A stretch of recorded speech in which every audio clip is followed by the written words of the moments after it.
Conectas Podcast.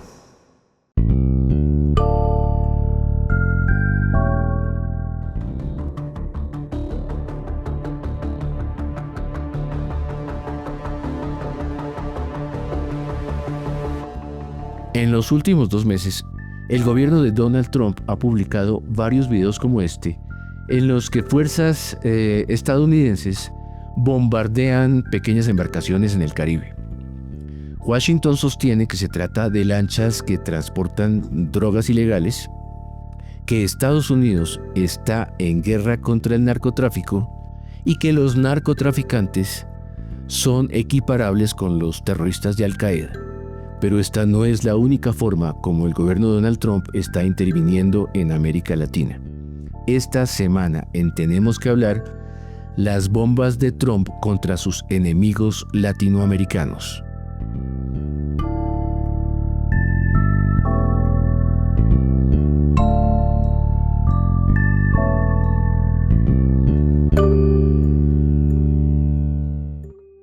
Hola, soy Mauricio Sáenz y les doy la bienvenida a un nuevo episodio de este podcast semanal de Conectas, en el que abordamos diversos temas de América Latina, porque tenemos que hablar. Conectas Podcast presenta Tenemos que hablar. El análisis semanal para comprender la actualidad de América Latina, Realizado por la mesa editorial de Conectas, la plataforma periodística con miembros en 19 países de la región. El presidente Donald Trump le ha declarado la guerra al narcotráfico. Pero no es una guerra como la que proclamó Richard Nixon a comienzos de los años 70. Entonces, como ahora, el problema del consumo en Estados Unidos es mayúsculo. Solo que ahora ya no es un tema de policía o de salud pública, porque Trump lo considera un asunto militar. Y por eso envió una flotilla de guerra a estacionarse frente a las aguas territoriales de Venezuela. Para hablar sobre este tema tenemos hoy a Diana Durán, quien se acaba de incorporar al equipo de análisis de Conectas. Bienvenida, Diana. Hola Mauricio, gracias. Qué gusto estar acá para discutir contigo este tema tan importante. Diana, hoy estamos frente a un tema totalmente inédito que no habíamos nunca. El despliegue militar de Estados Unidos supuestamente para atacar el narcotráfico. Así es, Mauricio, y es que tener tan cerca el portaaviones más grande del mundo pone nervioso a cualquiera. Sobre todo si uno entiende que Trump lleva varios años con la idea de usar medios de guerra para acabar con el narcotráfico. Lo comenzó a considerar seriamente en 2020 cuando estaba por terminar su primer mandato. Sí, ese año murieron en Estados Unidos más de 91,000 personas por sobredosis de drogas, de los cuales, ojo al dato, el 74% se atribuyeron a los opioides. Entre ellos está como opioide sintético el fentanilo.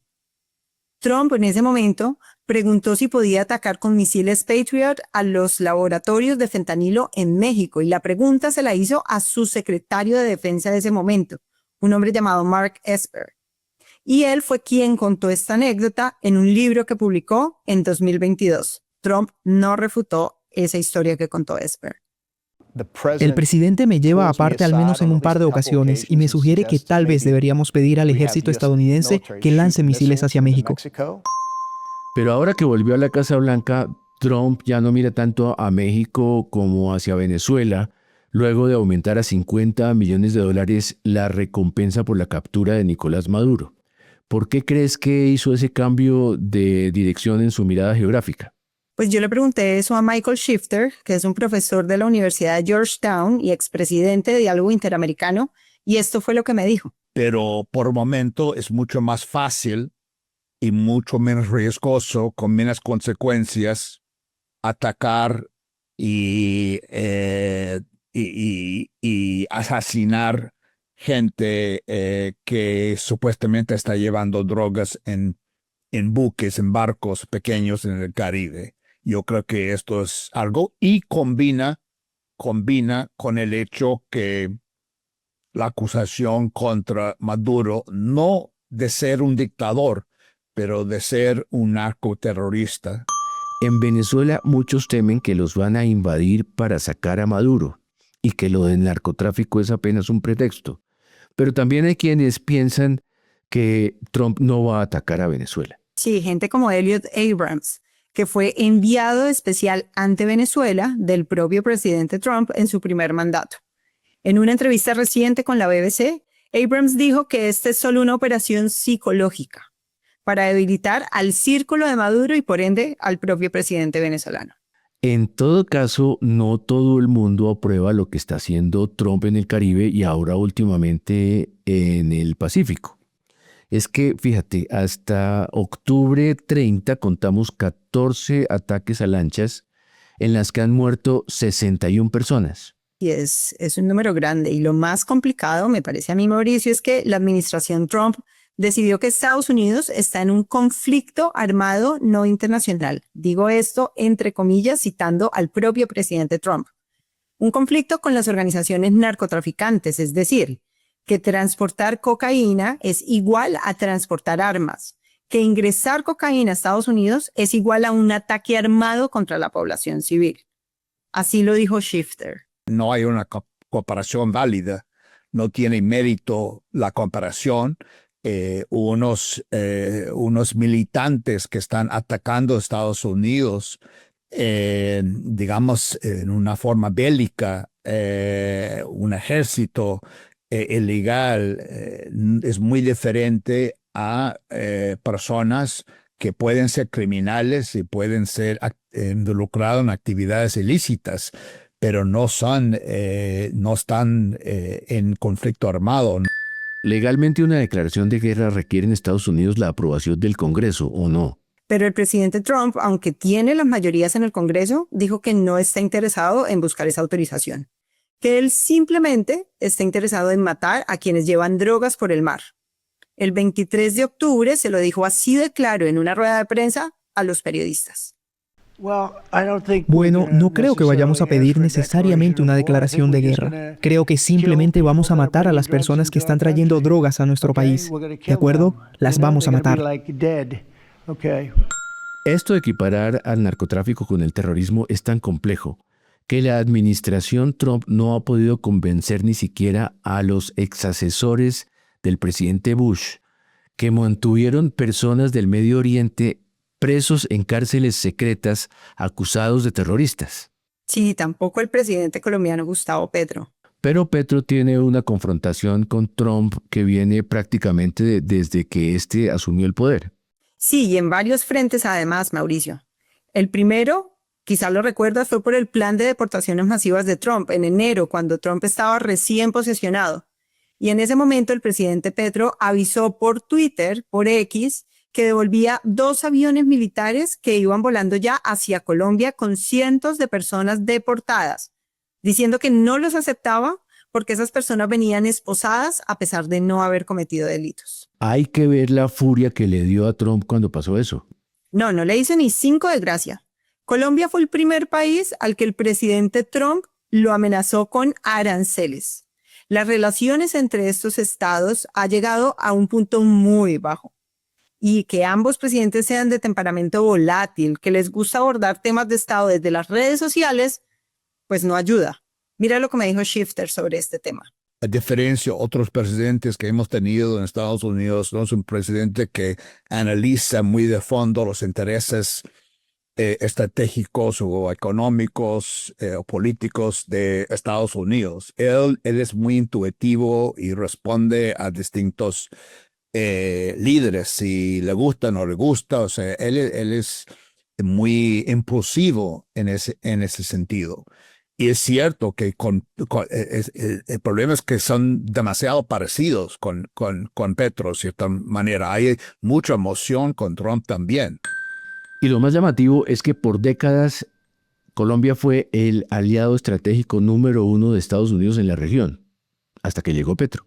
Sí, en este periodo presidencial de Gustavo Petro, la verdad es que hemos visto cosas que no se veían hacía casi 3 décadas, como la desertificación de Colombia en la lucha contra el narcotráfico, que el presidente colombiano perdiera la visa estadounidense, y lo más grave de todo, algo que sí nunca habíamos visto, que el presidente de Colombia estuviera incluido en la lista Clinton, y que el presidente de los Estados Unidos lo llamara de frente narcotraficante.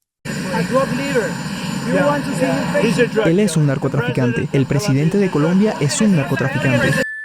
Aquí es importante agregar que todo esto sucedió luego de que Petro resolvió salir a las calles en Nueva York a echar discursos y a pedirle a los soldados de Estados Unidos que desobedecieran a su jefe.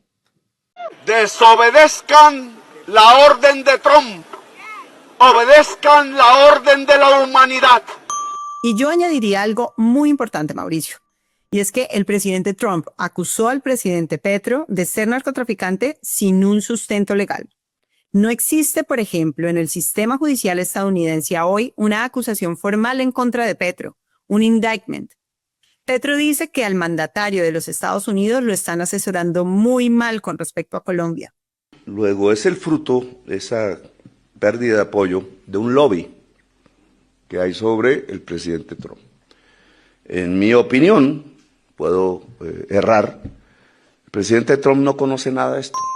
Las decisiones de Donald Trump sobre América Latina muestran una nueva cara del viejo intervencionismo de Estados Unidos en la región, pero con una faceta muy distinta, porque, por ejemplo, eliminó por completo la cooperación para el desarrollo y además ya no defiende la democracia. Eso se nota, por ejemplo, en los aranceles contra Brasil, en castigo por la condena judicial a Jair Bolsonaro por su participación en el intento de golpe contra Lula en el 2023. Y también se nota en el fuerte apoyo a la autoritarista Bukele de El Salvador a cambio de usar sus cárceles secretas. Y hablando de Brasil, Lula demostró ser un presidente bien curtido. Terminando octubre, promovió una reunión en persona con el mandatario de Estados Unidos en Malasia. Según el propio Trump, la reunión estuvo muy bien. Y Lula, por su parte, explicó cuál fue la clave de su éxito. Reconoció a Trump como el presidente legítimo de los Estados Unidos, electoralmente elegido, y enseguida le entregó un documento escrito con las aspiraciones de Brasil. Les confieso que fue sorprendentemente buena la reunión que tuve con el presidente Trump. Ustedes saben que, si depende de Trump y de mí, habrá acuerdo, porque estamos dispuestos a hacer que Brasil y Estados Unidos continúen con una relación que ya tiene 201 años.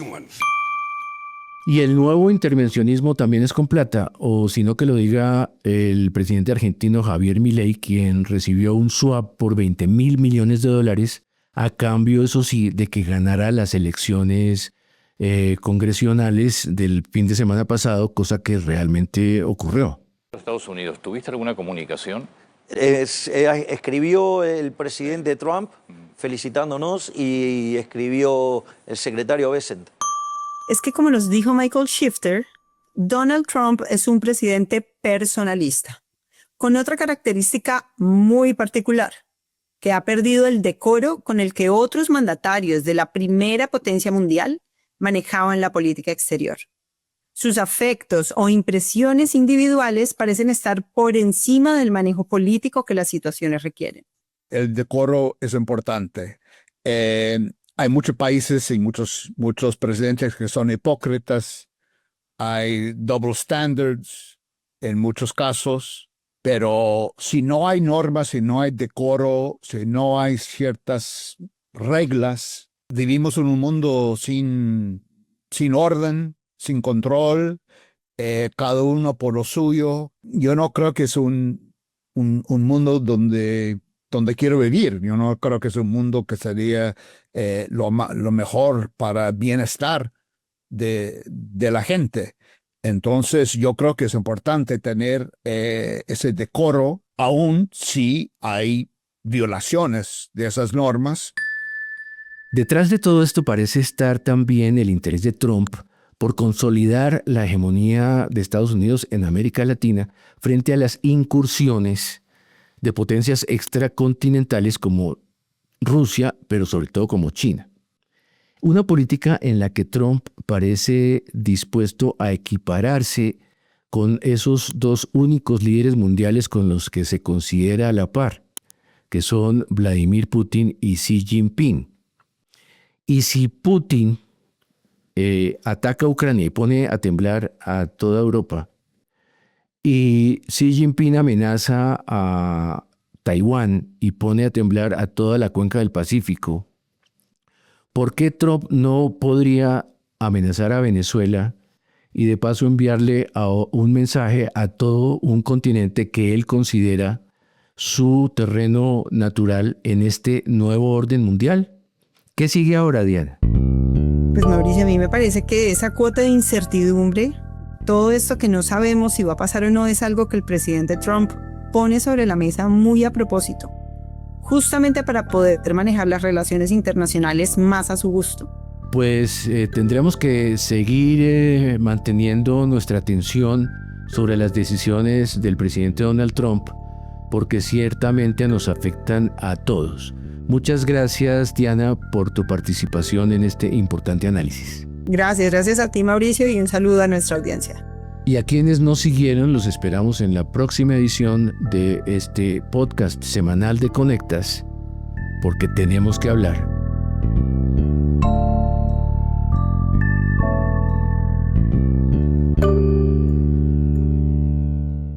Para conocer a profundidad más contenidos de análisis sobre las Américas, visítanos en www.conectas.org. Escúchanos cada semana en Spotify, YouTube, Apple y Google Podcasts. Activa las notificaciones y déjanos tus comentarios porque en Latinoamérica tenemos que hablar.